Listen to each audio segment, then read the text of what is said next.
Je vais maintenant inviter Zahra Zarabi à nous présenter sa présentation Behavior Change Towards Cycling, Who's at Which Stage. Bonjour tout le monde. Hello everyone. Thank you so much for being here. I'm Zahra, a postdoctoral researcher at Polytechnique Montreal. I'll be presenting our paper titled What Type of Person is at Different Stages of Change for Cycling, a Case Study of Montreal. This study is published in Travel Behavior and Society. If you'd like to read the full paper, you can find the details using the QR codes at the end. So we all know that building better infrastructure, especially protected bike lanes, increases cycling overall. But people don't all respond to these investments in the same way. Some are cyclists, some are not. And if we look at people as a simple dichotomy of cyclists versus non-cyclists, we miss the diversity of motivations that exist in between. And this is really important because many non-cyclists are not simply disinterested. Some are hesitant, some are unconfident or skeptical, while others are preparing or even intending to cycle soon. In other words, people are at different motivational stages or cycling stage of change, as we call it. These transitional stages matter because the type of intervention that works depends on where someone is in that process. A one-size-fits-all approach misses a lot of nuance. Interventions need to be stage-specific because what helps a hesitant or skeptical person move forward is very different from what keeps a motivated cyclist riding. And understanding these in-between groups gives policymakers a more powerful lever to increase cycling uptake. The stage model of self-regulated behavioral change, or SSBC, describes how people gradually move toward adopting a new behavior like cycling. The SSBC helps us see that change doesn't happen overnight, and people go through steps, and each stage may require different kinds of support or policies. The model outlines 6 stages. Stage 1 and 2 are pre-decisional. Here, people show little or no motivation. In stage 1, they're in denial. They don't see any reason to cycle. In stage 2, they would like to, but see it as impossible. Stage 3 and 4 are pre-action or preparation. People start to think about alternatives and make plans, but haven't acted yet. Stage 5 is the action stage. People are cycling for some trips, but they're not sure if they will continue. And finally, stage 6 is post-action, where cycling becomes a habit. This is a conceptual model based on the literature, which assumes that people move forward progressively from having no interest in cycling to making it a sustained habit. As you can see, early stages face the highest barriers and strongest habits of car use, while later stages show more positive cycling attitudes and weaker reliance on driving. The model was originally designed for smoking cessation, where the goal was to quit smoking completely and permanently. But cycling is different because people in the action stage may not necessarily have the intention to continue. They may still continue to drive a car without the intention to stop it completely, and they use their bikes for practical reasons rather than out of genuine desire. In our paper, we tested whether this forward progression really holds in the Montreal context. This study was carried out in October 2023 with participants recruited from Léger Opinion Survey panel. We focused on the city of Montreal and the city of Laval, both cities that have seen a rapid expansion of protected bike lanes in recent years. For this analysis, we used a subset of respondents who answered all the questions related to psychological variables and barriers to cycling, excluding those with a permanent disability preventing them from riding a bike. So we retained 1,055 participants, and overall, our sample aligns well with the census data for age and gender. The questionnaire covered multiple areas, including ownership of car, membership of car and bike, mode use, psychological mechanisms and perceived barriers, and sociodemographic characteristics. Looking at the results, about 38% of respondents fall into stage 1 pre-decisional denial. These are people who don't cycle and don't see any reason to start. Another 15% are in stage 2, pre-decisional inhibition. They would like to cycle but feel it's impossible for them, maybe due to barriers like safety, distance, or physical effort.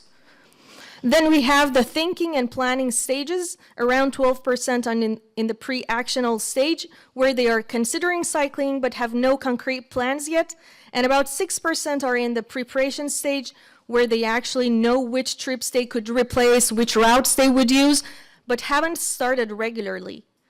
On the other hand, we have the current cyclists. About 7% are in the action stage. They are cycling for some trips, but are unsure if they will continue. And finally, the largest group of cyclists, 22%, are in the post-action stage. And this sort of breakdown helps us understand not just who is cycling, but also where people are on the journey towards cycling.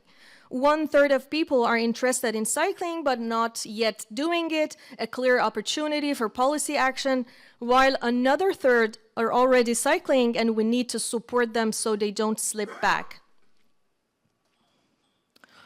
To better understand people's mindset around cycling, we asked participants to respond to short statements on a 5-point scale from strongly disagree to strongly agree. These statements captured a general travel attitudes, norms, salience, and perceived behavioral control, meaning if I wanted to, it would be easy for me to cycle. We call it PBC. This figure shows how these psychological factors vary across the different motivational stages, and as people move from denial to maintenance, cycling becomes more enjoyable, feels easier to do, and is more socially supported, and is seen as more important. But if you notice stage 5, the action stage, here people are already cycling, but their scores on enjoyment, on confidence, and norms are lower than those in the preparation stage. This suggests that some of these action stage cyclists may be what we call captive riders. In other words, they cycle not out of strong motivation, but because they have few other alternatives. And income data supports this idea. The action group has the largest share of people in the lowest income bracket. So while most indicators move upward across the stages, the action stage reminds us that not everyone who cycles is doing so by choice, and this has important implications for how we design policies and support. We also looked at barriers to cycling. We grouped 13 items into 4 main categories: lack of convenience, effort and appearance, negative concerns like safety and theft, and infrastructure barriers. Overall, barriers tend to decrease as people move from non-cyclists to regular cyclists, but there are important exceptions. For example, in the action stage, people report stronger concerns about effort and appearance. This suggests that some are captive cyclists. They cycle because they have to, not because they really want to. At the other end, people in the denial stage see cycling as too much effort, so new bike lanes alone are unlikely to convince them. And even regular cyclists in the post-action stage still notice gaps in safety and infrastructure, which are crucial for keeping them on their bikes. So the key takeaway is that different stages face different barriers, and policies need to be tailored to address each one. So we ran some big regression models, basically the kind of tables full of numbers that only statisticians love. Don't worry, I won't drag you through those. So instead, I'll give you the fun part: what really makes people move from one stage to the other. So the results show that moving through the stages is shaped by a mix of who people are, where they live, and how they feel about cycling. Women and more educated individuals are more likely to move forward, but higher income groups are more likely to be long-term cyclists, while lower income groups are often in the uncertain and unconvinced action stage.